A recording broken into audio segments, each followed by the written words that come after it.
ya Rabbi zidni ilman nafi'a wa wafiqni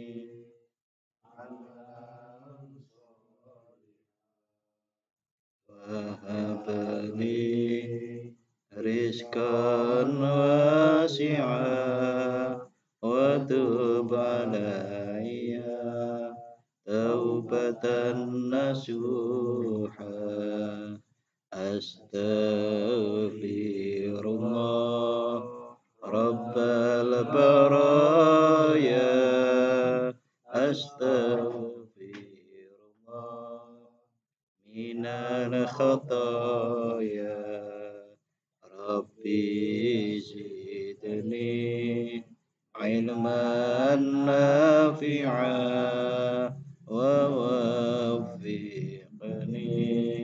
amalan salihan wa habli rizqan wasi'a wa tub alayya taubatan nasuha. A'udzu billahi minasyaitonir rajim. Bismillahirrahmanirrahim. Ila hadratin nabiyil mustafa sayyidina wa maulana Muhammadin sallallahu alaihi wasallam wa ila hadrati Sayyidina Athaillah Sakandari wa Sayyidina Abbad wa Sayyid Muhammad Jamaluddin Ahmad wa ila jami'i masyayikhina fid din al-ahya'i minhum wal amwat wa walidayna warhamhum kama rabbayana shighara lahumul fatihah. A'udzu billahi minasyaitonir rajim. Bismillahirrahmanirrahim. Alhamdulillahi rabbil alamin. Ar-Rahmanir Rahim. Maliki yaumiddin. Iyyaka na'budu wa iyyaka nasta'in. Ihdinas siratal mustaqim. Siratal ladzina an'amta 'alaihim ghairil maghdubi 'alaihim waladdallin. Raditu billahi rabba wa bil islami dina wa bi muhammadin nabiyya wa rasula rabbi zidni ilma warzuqni fahma amin ya rabbal alamin. Bismillahirrahmanirrahim. Alhamdulillahi rabbil alamin. Wassalatu wassalamu ala asyrafil anbiya'i wal mursalin sayyidina wa maulana Muhammadin wa ala alihi wa ashabihi ajma'in. Rabbi syrah li sadri wa yassir li amri wahlul 'uqdatam min lisani yafqahu qawli. Rabbi zidni ilma warzuqni fahma amin ya rabbal alamin. Bapak-bapak dan saudara-saudara rahimakumullah. Alhamdulillah pada malam hari ini kita bisa melanjutkan pengajian Syarah Al-Hikam. Pada malam hari ini kita sampai pada halaman 34 mulai baris ke-6.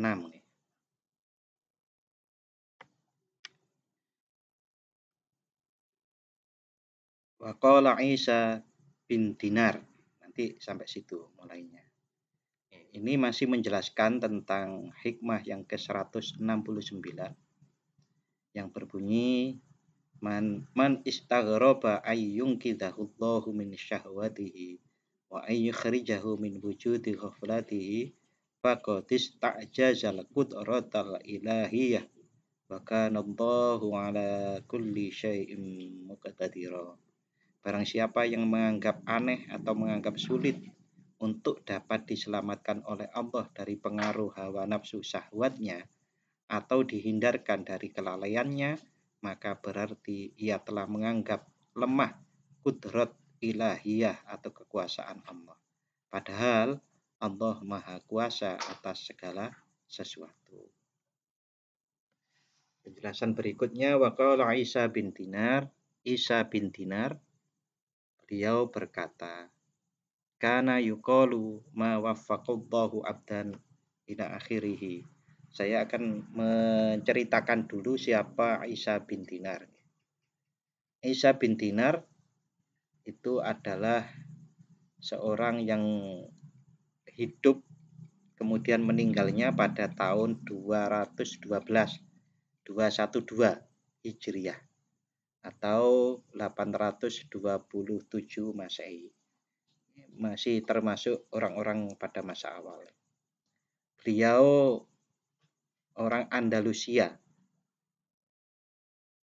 Dia termasuk orang yang dihormati karena terkenal sangat ahli, sangat soleh dan ahli ibadah.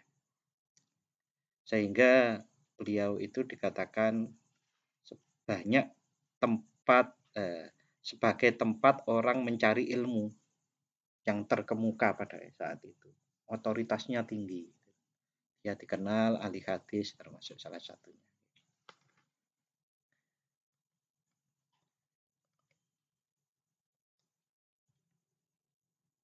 Dan ini Syekh Ibnu Abbad yang mensyarahi Al-Hikam ini mengutip beliau. Qala Isa bin Dinar kana yuqalu, ada sebuah perkataan atau sesuatu makalah yang dikatakan, ma waffaqallahu abdan, Allah tidak menolong seorang hamba li amalin untuk dapat beramal. Kalau dikatakan dapat beramal itu saikhlase nggih, illa wa huwa, kecuali Allah yuridu ayyaqbalahu minhu, kecuali Allah berkehendak ayyaqbala untuk menerima darinya, menerima amal darinya. Wala waffaqallahu abdan, dan tidaklah Allah menolong seorang hamba dinuzuin untuk lepas andambin dari sebuah dosa, illa wahwa, kecuali Allah yuridu berkehendak ayaghfirahu untuk mengampuninya lahu untuknya. Niki memang sebetulnya dibalik saja. Kalau seseorang itu hendak diterima amalnya oleh Allah, pasti dia beramal. Kalau dia itu hendak diampuni oleh Allah, maka dia itu akan bertobat. Allah mengampuninya. Ada satu perkataan dari seorang ulama besar, niku saat ditanya, saya cuma lupa ini si perkataan ulama siapa. Ada seseorang yang bertanya, apakah saya bisa bertobat kepada Allah? Jawabannya dibalik seperti ini. Kalau Allah berkehendak menerima engkau mengampunimu, kalau Allah berkehendak mengampunimu, maka engkau akan bertobat. Dibalik saja toh itu. Apakah Allah akan mengampuniku kalau bertobat? Ya jelas toh, kalau memang bertobat ya insya Allah diampuni oleh Allah. Maka sama seperti ini, kalau seseorang itu dikehendaki untuk diampuni dosanya, maka dia gumrega semangat untuk bertobat. Begitu juga kalau orang itu dikehendaki oleh Allah untuk diterima amalnya, pasti dia beramal. Kalau seseorang itu dikehendaki untuk menjadi orang baik, yufaqihu fiddin. Niku Al-Qur'an ya? Al-Qur'an apa hadis? Hadis apa Al-Qur'an? Hadis ya. Kalau siapa yang dikehendaki Allah jadi baik, maka dia menjadi yuwafiqhu fiddin. Dia akan dipahamkan agama. Fakih, fakih itu dalam bahasa yang lain itu adalah ulama. Intinya begitu. Jadi kalau orang itu ulama bukan label ya. Ulama artinya dia mempunyai ilmu yang innama yakhsyallaha min ibadihil ulama. Itu pasti begitu. Kalau seseorang itu dikehendaki Allah menjadi baik, maka dia akan paham agamanya. Bukan paham saja, tapi juga mengamalkan. Itu dari Isa bin Dinar. Waqad dzakarul Qadi Yunus ibnu Abdillah al-Ma'ruf bibni Shaffar. Siapakah Qadhi Yunus ibnu Abdillah? Ini di tahqiq kitab syarahnya Syarah Al-Hikam ini ada kitab tahqiqnya ya. Itu disebutkan bahwa Yunus bin Abdullah itu adalah seorang hakim dari Andalusia juga. Dia merupakan seorang sufi dan memiliki keahlian dalam bidang hadis. Apa yang diungkapkannya dan sungguh telah menuturkan Al-Qadhi Yunus bin Abdillah Al-Ma'ruf bin Safar rahimahullahu, mudah-mudahan Allah merahmati beliau. Di di dalam kitab At-Taisiri li Sholih, kitab At-Taisiru li Sholihil Amal. At-Taisir li Sholihil Amal. Annahu sesungguhnya akhbarahu sikotun, mengabarkan kepada Al-Qadhi Yunus seseorang sikoh. Sikotun itu kalau dalam bidang hadis itu adalah salah satu syarat diterimanya hadis seseorang, dapat dipercaya. Sikoh niku salah satu indikatornya adalah ora lalian, tidak mudah lupa. Kalau saya ini mungkin nggak sikoh, makanya harus baca kitab gitu kan. Saya hafal Quran sih ya. Sikoh itu diantaranya itu ya parameternya mampu menghafalkan Al-Quran. Sikoh kekuat. Sikoh apa dobit ya itu ya, yang hafal itu ya. Sikoh itu dapat dipercaya. Berarti nggak pernah bohong. Nggak pernah bohong. Kalau yang lupa itu dobit. Mohon maaf tadi keliru. Sikoh itu dapat dipercaya. Berarti nggak pernah bohong itu. Kalau dobit itu nggak pernah lupa. Nah, ini ada seseorang sikoh yang mengabarkan kepada Al-Qadhi Yunus. Dia sikoh ini dikenal min ahlil ilmi, dari seorang yang ahli ilmu. Ingat nggih, ahli ilmu niku luar biasa loh, Pak. Ahli ilmu niku sama dengan ulama. Ada ahli ibadah, ada ahli ilmu. Kalau dalam kisah yang minggu kemarin dijelaskan, pada waktu ada orang yang pernah membunuh 99, tanya kepada ahli ibadah. Sakit tobat mboten? Raiso kan gitu. Nggak bisa tobat sudah gitu. Itu ahli ibadah jawabnya seperti itu. Tapi kalau ahli ilmu itu menjelaskannya, ya bisa. Siapa yang menghalangimu dari taubat kepada Allah? Taubat ya taubat aja. Ini bedanya besar sekali antara ahli ilmu dan ahli ibadah. Sing apik niku nggih ahli ilmu tur ahli ibadah, tapi biasanya angel ngoten niku. Nah kok angel Pak, waktunya niku lho.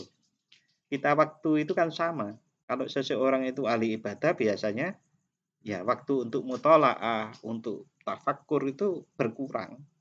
Logikanya begitu. Walaupun kita percaya ada konsep barokah waktu ya. Waktu itu barokah. Ada orang itu yang kalau waktu itu sehari cepat dan nggak ngapa-ngapain. Ada seseorang itu yang waktu itu tidak berlalu dengan cepat sehingga dia bisa banyak melakukan aktivitas. Caranya bagaimana barokah waktu itu diantaranya yang memanfaatkan setiap nafas kita semaksimal mungkin untuk berzikir kepada Allah. La ilaha illallah disambung dengan nafas, digerakkan bersamaan dengan nafas atau ya seterusnya pokoknya berzikir lah gitu. Nah, apa kata ahli ilmu ini? Kana rajulun min ahlil adab. Ada seorang lelaki yang termasuk dikenal sebagai ahli adab. Lahu ashabun, yang mana lelaki ini mempunyai sahabat-sahabat. Tajma'uhu, yang berkumpul bersamanya bihim majalisa makruhatin, di majelis-majelis yang dimakruhkan. Majelis yang dimakruhkan itu pripun, Pak? Ngobrol ngalor ngidul sing tujuannya ora jelas. Walaupun kata anak-anak zaman sekarang itu adalah healing. Itu kan hiburan, Pak. Nah, di kafe ini kan yang mboten jelas nggih. Nggih, makruh. kalau nggak jelas. Tapi biasanya kalau mahasiswa ke kafe ya belajar lah. Ini ada orang ahli adab yang mempunyai kumpulan teman-teman, kumpulannya wong dablek, wong sing senengane dolan. Kan itu dalile to, Pak. Wong-wong sing kiai-kiai ngeramuti cah-cah dolanan itu. Kan ada tuh saiki kiai-kiai sing Gus Ikdam apa garangan-garangan nek ngomong. Garangan-garangan dan lain-lain itu. Gus Miftah itu juga. Dulu Gus Mi. Mungkin nek nang Berbah iku Gus Herman. Iya Pak Dwi. Mungkin gitu loh. Itu adalah nggak apa-apa. Cuma harus tahu kekuatannya sebesar apa. Kemarin saya ngelihat YouTube-nya Gus Kausar. Gus Kausar kenal nggak? Gus Kausar itu bilang, saya cocok itu, beliau bilang begini. Nah kalau kamu itu ingin merantau mencari ilmu, isik enom, belajar dhisik. Sinau sing tenan dulu baru merantau kemana-mana. Mengapa? Kalau belum punya ilmu merantau kemana-mana, larut dengan kehidupan sekelilingnya. Nek lingkungannya elek melu elek. Kudune malah kokoh berpendirian. Ya gampangane wis mondok 6 tahun, 3 tahun, nek sik katut wae ya berarti urung resep lah. Tapi kan masih ada waktu untuk tetap lebih baik lagi. Pancen angel kok Pak jadi cah nom niku. Saya merasakan sesudah tua. Jadi orang muda itu sulit, godaannya agak. Pernah ada satu perkataan yang saya pikir-pikir cocok banget. Tapi memang perkataan itu di kitab sih. Ya mesti aja cocok ya. Perkataannya begini. Godaan anak muda itu nafsu syahwat. Nek godaane wong tua itu pangkat, nama besar. Biasanya begitu. Nah, itu maka sing tua-tua nggih monggo dipikir-pikir apakah godaan pangkat itu termasuk nama besar, ego terutama. Kalau anak muda niku syahwat. Nah, maka kita ya sering-seringlah mempunyai waktu untuk bergantung kepada Allah dengan cara memperbanyak berzikir, wiridan, baca Al-Quran. Itu cara-cara bergantung pada Allah. Ini ada seorang ahli adab, ahli ilmu yang temannya banyak para orang-orang yang tidak banyak ibadah. Majalis makruh atau majelis makruh. Fata'auhu dzata yaumin. Teman-temannya yang majalis makruhatin tadi itu atau ashab itu mengundangnya data yaumin di satu hari. Falam yujibhum, dan satu hari itu dia tidak menjawabnya. Menjawabnya tidak mendatangi. Biasa itu dolan saiki di bel-bel ora teko, nyapa ora dibuka WA ora. Faqalu, kemudian penasaran toh ashab ini, orang-orang yang biasanya dolan sama dia, faqalu lahu, berkata kepadanya, mayam nauka, apa yang mencegahmu min ijabatina, dari menjawab undangan kami. Tak celuk nyapa ora moro. Fakola, dia menjawab, dakhaltu al-barihata fil arba'in. Hari ini, pagi ini saya itu masuk umur 40 tahun. Wa ana ahtahi min sini, dan saya malu terhadap umurku. Summa lazimal khaira wal ibadatah. Kemudian dia menetapi kebaikan dan ibadah. Umur Pak. Mengapa kok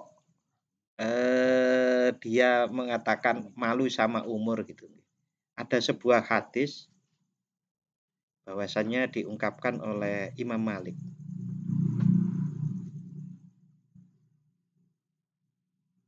Mohon maaf, ini hadisnya dari Imam Tirmidzi. Rasulullah Shallallahu Alaihi Wasallam, akmaru ummati ma baina sittina ila sab'ina wa aqalluhum mayyajuzu dzalik. Umur umatku antara 60 hingga 70 tahun, dan sedikit dari mereka yang melebihi itu. Umumnya umatnya Rasulullah umurnya 60 sampai 70. Dilalah Rasulullah kersanya Allah, kehendak Allah meninggalnya pada umur 63. Nah, nek 70 ini tertinggi ya dari rata-rata tadi yang disebut oleh Rasulullah 70. Nek 40 kan wis luwih teko separuh gitu loh. Makanya dia malu gitu kan dengan umurnya itu. Maka dia kemudian betul-betul beribadah kepada Allah Subhanahu wa taala. Sebetulnya hal seperti itu tidak banyak. Tidak banyak seperti apa? Sulit orang tiba-tiba umur 40 berganti haluan itu sulit. Nah, nek biasanya itu dolane nang bar, wis pokoke seneng-seneng itu, terus kemudian saiki ulang tahun 40 kemudian berubah langsung itu sulit. Enggak banyak orang yang bisa seperti itu, tapi bukan tidak ada. Orang itu biasanya akan melanjutkan dari kebiasaannya hari-hari dari umur itu. Bukannya tidak bisa ya, karena sulit. Kebiasaan sudah terbentuk. Maka kebiasaan-kebiasaan itu penting. Kebiasaan apa sing penting? Nggih kebiasaan ngaji sadurunge umur 40 niku lho. Kebiasaan deres Al-Qur'an, muthala'ah kitab, kebiasaan sholat malam, kebiasaan sholat duha. Walaupun ora istiqomah gitu, tapi itu diusahakan agar nanti kalau sudah umur 40 itu tidak sulit banget. Karena apa? Ya itu tadi, kalau ibaratnya orang bikin patung, patung nek wis umur 40 patungnya wis ketok. Kok tiba-tiba arep diganti? Ya wong iki patungnya patung kuda diganti gajah. Tiba-tiba ya sulit. Pasti akan menjadi lebih kecil lagi. Sulit. Tapi kalau memang tiap hari dia itu polanya sudah pola gajah, umur 40 tahun melanjutkan menjadi gajah dilus sithik atau di sepet. Dia apa Mas? Iki sing ahli seni. Nek kayu dipernis ya Mas biasanya. Itu enggak sulit. Walaupun seperti kisah yang kemarin ada yang sudah membunuh orang 99 tahun, ya akhirnya taubat.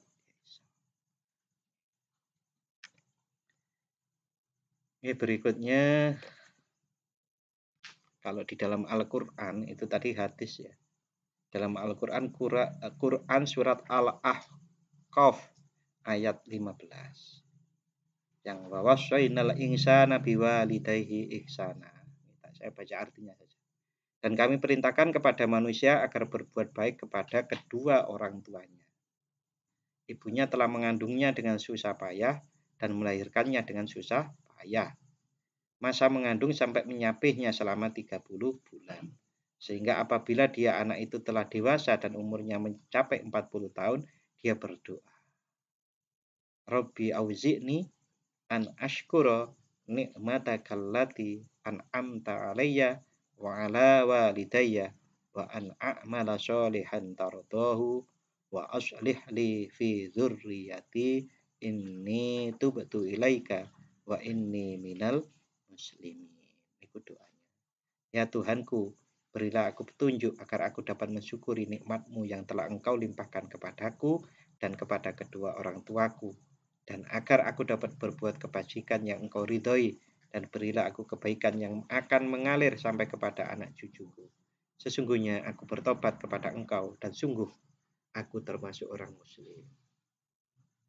Bapak-bapak dan saudara-saudara rahimakumullah. Jadi, mengapa ke umur 40 ditulis di sini? Jadi, orang itu kalau umur 40 rata-rata wis duwe anak, Pak. Gitu.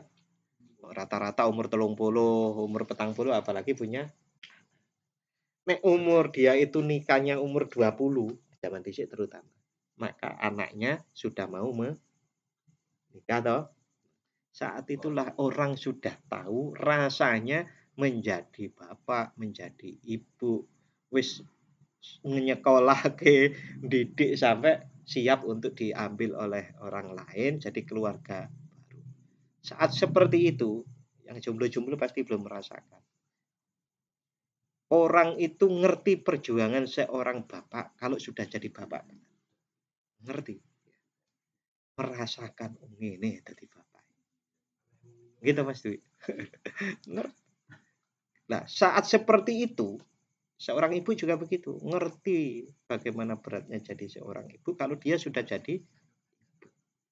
Nah, pada saat itulah dia itu merasakan betapa ibu saya dulu, bapak saya dulu perjuangan untukku itu luar biasa. Makanya jadi seperti itu. Sampai mendoakan agar orang diridhoi oleh Allah dan mempunyai kebaikan. Itu logikanya seperti itu. Ya, selain berikhtiar kita juga berdoa mudah-mudahan kita menjadi pribadi, menjadi anak yang baik, menjadi bapak yang baik. Pada akhirnya nanti kita punya anak cucu gitu loh, punya anak cucu kita tinggali ilmu, kita tinggali warisan nek duwe. Ya enggak harus gitu loh nek duwe. Memang sebaiknya itu gitu. Sebaiknya itu kalau kita itu pernah punya dapat warisan dari orang tua kita, kalau bisa nanti diwariskan lagi. Walaupun bentuknya lain. Nek orang Jawa kan sawah gitu ngedidum. Walaupun bentuknya lain. Tapi kalau ibu saya dulu itu bilang ke saya gitu. Ora usah mikir engko duwe oleh warisan. Saiki sekolah. Nek ibuku ngono piye. Sekolah. Sekarang sekolah. Tuh. Allahumma firlah. Nah, ini apa yang saya jelaskan tadi itu kalau di dalam tafsirnya Ibnu Katsir itu memberi alasan begini. Orang yang umur 40 tahun itu sempurna akalnya, pemahaman dan kelemah lembutannya. Sempurna akalnya, pemahamannya dan kelemah lembutannya. Makanya kemarin syarat jadi cawapres itu umurnya 40. Pun mboten dilanjut nih penjelasannya ke pro kontra. Kalau Imam Asy-Syaukani, ini seorang ulama pakar tafsir juga menyatakan bahwa tidaklah seorang nabi diutus melainkan mereka telah berusia 40 tahun. Ayat ini menunjukkan, menurut Asy-Syaukani dalam Fathul Qadir, ia membaca doa seperti yang terdapat di dalam ayat yang tadi. Pun sempurna, pun ngerasake lah intinya itu merasakan banyak hal yang itu betul-betul adalah merupakan kenyataan. Memang seringkali seorang anak itu kalau dinasehati orang tuanya itu masih sulit karena belum tahu rasanya jadi bapak itu tadi. Kok yang dilalah ngono ya, dilalah itu ujian-ujiannya lah. Bahkan ini ada sebuah perkataan dari Umar bin Abdul Aziz. Kenal toh Umar bin Abdul Aziz? Kalau baca sirohnya nanti Anda seakan-akan kenal. Itu sama. Yang disebut dengan ma'rifatullah ini nek jenengan boten belajar itu sing dikenal sapa? Allah. Allah itu sapa? Oh, nek gak belajar ya ora kenal. Belajar nanti insya Allah kalau kita sungguh-sungguh belajar, sungguh-sungguh mencari, Allah akan memberi pengetahuan-pengetahuan. Qala di dalam kitab At-Taisir tadi, siapa tadi kitab Taisir itu ya? Ya, pengarang kitab At-Taisir itu berkata, Warawa an Umar bin Abdul Aziz dan Waruwiyah dan diriwayatkan dari Umar bin Abdul Aziz radhiyallahu anhu sesungguhnya Umar bin Abdul Aziz itu qala. Beliau berkata, wajabat hujjatullah ala bnil arba'in. Wajabat hujjatullah, wajib hujjahnya Allah kepada orang yang berumur 40 tahun. Artinya, seseorang yang sudah berumur 40 tahun itu hujjah Allah sudah dipahaminya. Contoh, menjadi bapak wis, menjadi anak wis. Menjadi ibu wis, menjadi anak wis. Sehingga dia berpikirnya sudah lengkap. Dan akalnya juga disempurnakan sudah. Menurut ilmu biologi kalau tidak salah, itu katanya otak itu,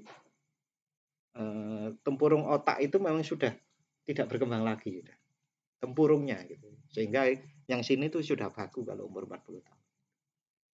Maka yang belum 40 tahun terus digenjot. Masih bisa otak itu untuk digenjot. Loh, bener ya, Pak? Aku biyen niku kerja sampai jam 2 bengi kuat. Jam 2 bengi, jam 2 bengi terus isuk turu ora. Sampai jam 2 bengi itu. Kemudian jam 6 bali kerja maneh kuat, Pak. Saiki ora kuat.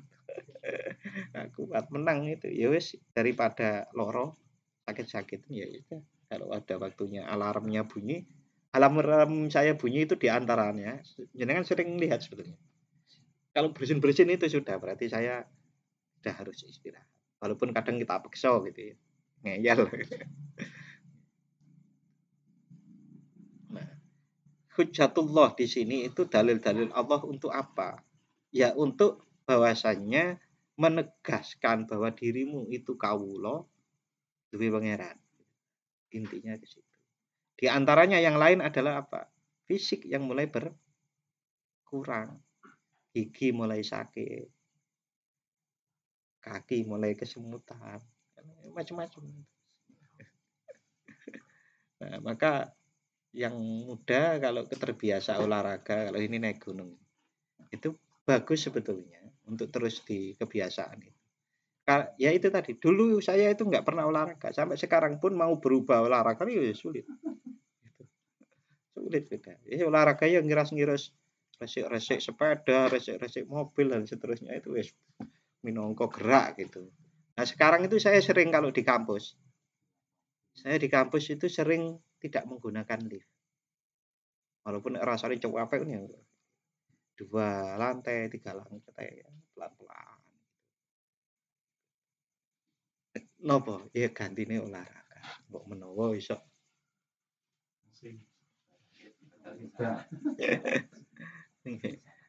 Umar bin Abdul Aziz itu dikenal sebagai khalifah kelima. Kita kan mengenal khalifah ini kan 4 toh, Pak. Umar bin Abdul Aziz itu dikenal sebagai khalifah kelima. Walaupun orang nyambung, Pak. Jadi jaraknya antara Khalifah Ali bin Abi Thalib karramallahu wajah dengan beliau ini jauh. Tapi karena dikenal karena dia itu orang yang memimpin dengan sangat baik. Mimpin sangat baik niku pondasinya, karakternya ya pasti jujur, sederhana, ora neko-neko, telaten, sabar, adil, pirai, egaliter. Mengapa kok egaliter ya? Umar bin Abdul Aziz itu dikenal pendamai antara Bani Umayyah dan Bani Abbasiyah. Bayangkan dengan Bani Abbasiyah sampai Bani Umayyah itu perangi sampai kayak royoan. Royoan apa? Royoan. Ya kalau disebut khalifah berarti kekhalifahan. Kerajaan itu. Kan berbeda toh. Dari sahabat Abu Bakar ke sahabat Umar itu kan bukan anaknya. Sahabat Umar ke sahabat Utsman bukan anaknya. Sahabat Utsman ke sahabat Ali bukan anak.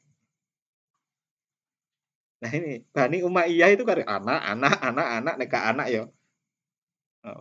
Ponakane dan seterusnya. Itu atau saudara.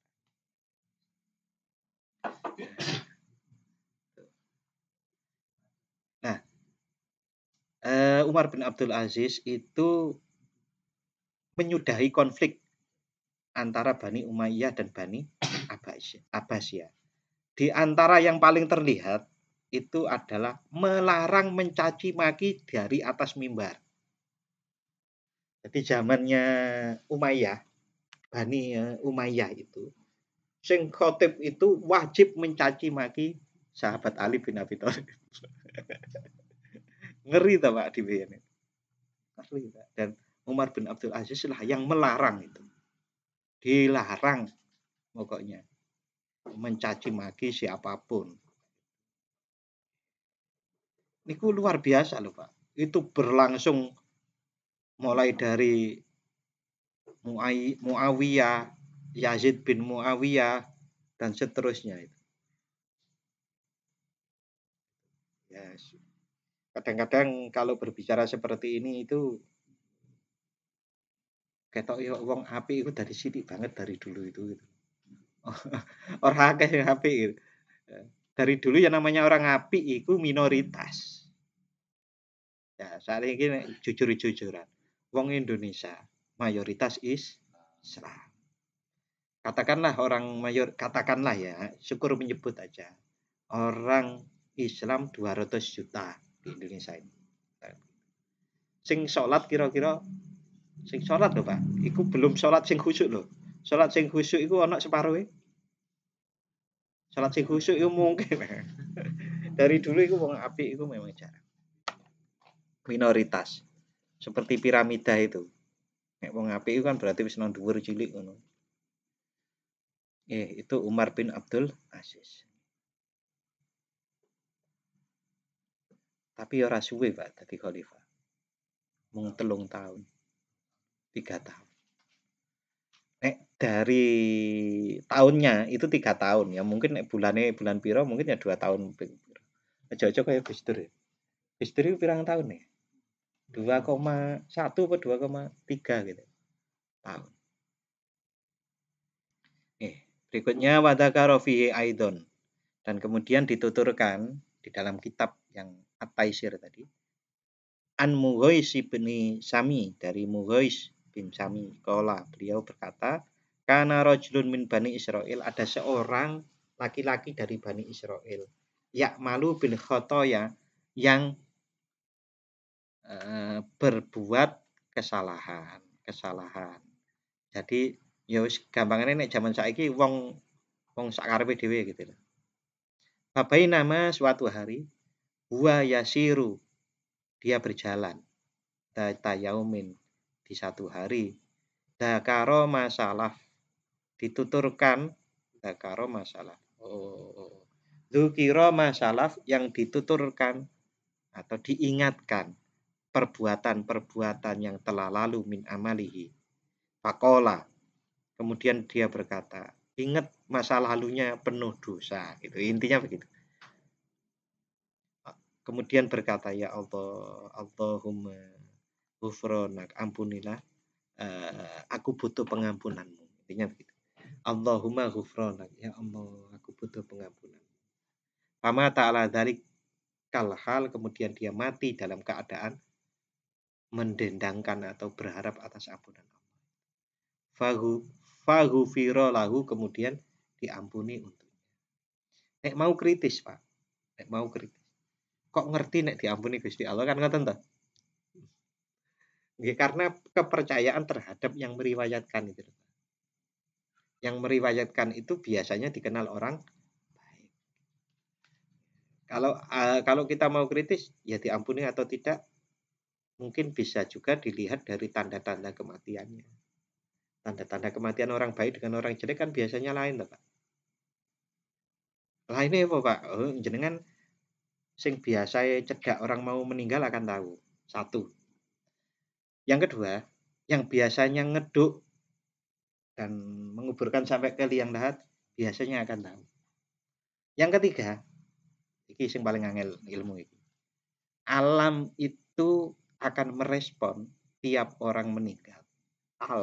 Alam loh Pak, akan merespon tiap orang yang meninggal sesuai dengan keharmonisannya dia, orang itu, dengan alam dalam penyembahannya kepada Allah.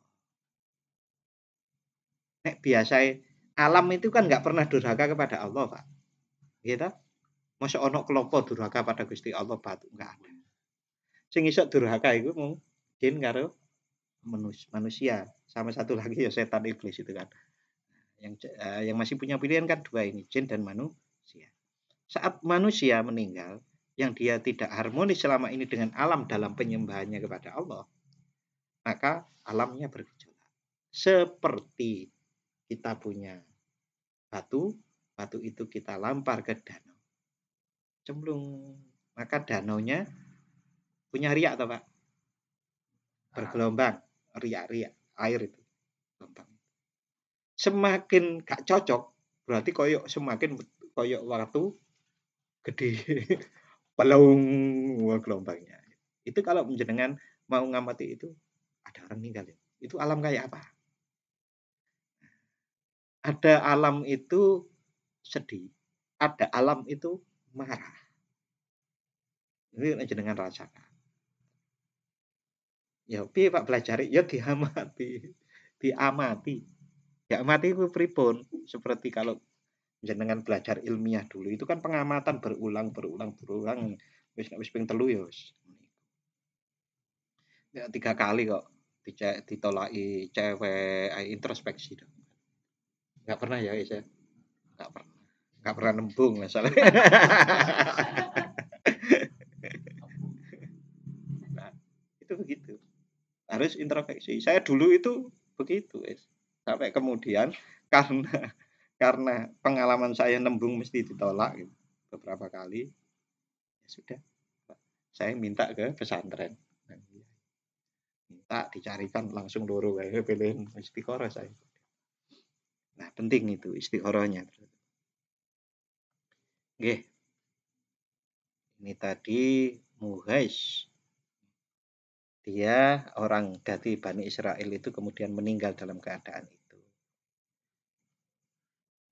Wa dzakara fihi aidan an rajulin min ulama, dan juga wadzukira fihi, dan dituturkan di dalam kitab At-Taisir tadi lagi aidan itu lagi atau juga an rajulin dari seorang laki-laki minal ulama dari sebagian ulama. Annahu ra'a fi manamihi, yang mana laki-laki itu tersebut mimpi saikhon seorang tua, wa jama'atan minasyu'ara, dan jamaah dari para ahli syair, qad ahdaku sungguh memperhatikan bihi kepada saikhon tadi, yas'alunahu, dan pada bertanya kepada saikhon orang tua. Jadi ada seorang laki-laki mimpi, di dalam mimpinya ada seorang penyair tua dan di sekelilingnya ada jamaah dari ahli penyair yang lain tapi bisa junior mungkin gitu, sehingga kemudian berkonsultasi kepadanya. Olah, kemudian dia berkata, fakultu lahu, rajul ini di dalam mimpinya dia dikelilingi oleh yang lain itu, dia tanya, dia ikut ngelilingi itu dan kemudian tanya, fakultu lahu, ayuha syekh, wahai syekh, akhbirni bi ahkami baitin, kabarkanlah kepadaku tentang satu buah bait yang kuat. Qalat hul Arab, yang telah dikatakan oleh orang Arab. Maksudnya saya minta satu bait dari syair. Pak Ansyadani, kemudian Syekh itu melakukannya kepada saya. Sobama sobahat ta'ala syaibu ra'sahu, falamma alahu qala lil batili ab'ad. Sobama sobahat ta'ala syaibu ra'sahu, falamma alahu qala lil batili ab'ad. Sobama sobba, kecenderungan atau kesenangan. Bahasa Jawane, sak karepmu. Lakumu sak karepmu hatta ala syaibu, sehingga menjadi tinggi uban roksahu di atas kepala. Nek sak durunge duwe wan, sak durunge punya uban, sak karepmu, ngono lho nek iki. Tapi niki syair nggih. Falamma ala, dan kemudian tatkala menjadi tinggi uban tadi, qala lil batili, katakanlah lil batili kepada kebatilan, abad, menjauhlah. Nek wis duwe uban dengan perbuatan jelek itu menjauhlah. Iku peringatan toh, Pak. Tidak harus 40 tahun ya. Menjauhlah dari kejelekan. Nah, qala kemudian rojul yang mimpi tadi itu, fawallah demi Allah. Lakot nafa'ani Allah. Allah memberikan manfaat kepadaku azza wajal bihadal bait dengan bait satu bait yang itu tadi. Ma dzakartuhu ba'da dzalika. Aku tidak menuturkannya setelah itu indah syahwatin kepada aku tidak menuturkannya kepada menuturkan bait itu ba'da dzalika sesudah mimpi itu indah syahwatin saat tergoda syahwat au khotiatin maupun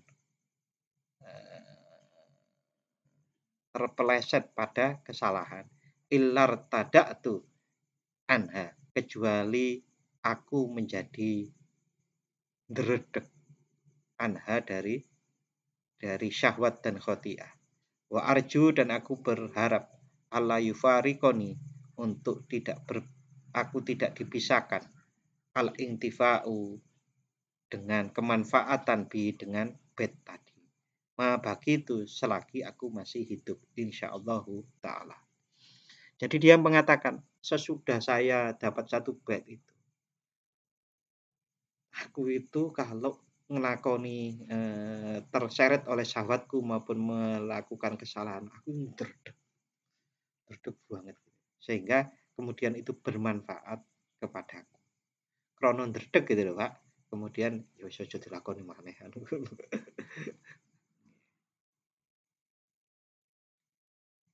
Itu ilmu yang manfaat kan ngoten. Ilmu manfaat itu seperti ini. Dapat ilmu kemudian menjadikan dia berubah menjadi lebih baik.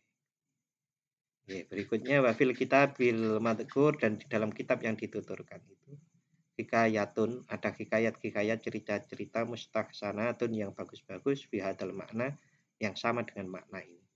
Fatoli maka lihatlah dalika fihi makna-makna itu tadi di dalam kitab yang tadi at-taisir di apa tadi itu yang atas ya nanti dicek wallahul musta'an dan Allah lah tempat mencari pertolongan la robba ghairahu yang tidak ada Tuhan selain Allah. Alhamdulillah hikmah 169 sudah selesai. Insya Allah minggu depan kita lanjut ke 170 yang mana Ibnu Athaillah berkata rubbama waradat az-zulamu alaika liyu'arrifaka qadrama man nabihi alaika. Kadang kegelapan mendatangimu karena Allah hendak menyadarkanmu atas besarnya nikmat yang telah Dia berikan kepadamu.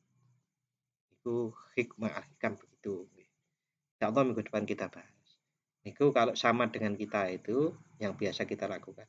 Allah memberimu sakit agar engkau ingat betapa karunia kesehatan yang selama ini dianugerahkan kepadamu itu sangat besar. Allah memberikan kesulitan-kesulitan hidup itu untuk mengingatkanmu betapa selama ini sudah sangat sering kita diberi kemudahan. Ya, insya Allah minggu depan kita bahas. Untuk malam hari ini kita akhiri dengan membaca doa. Bismillahirrahmanirrahim. Allahumma inni astaudiuka ma'allamtanihi fardudhu ilayya inda hajati ilaihi wa la tunsinihi ya rabbal alamin. Matur nuwun. Wassalamualaikum warahmatullahi wabarakatuh.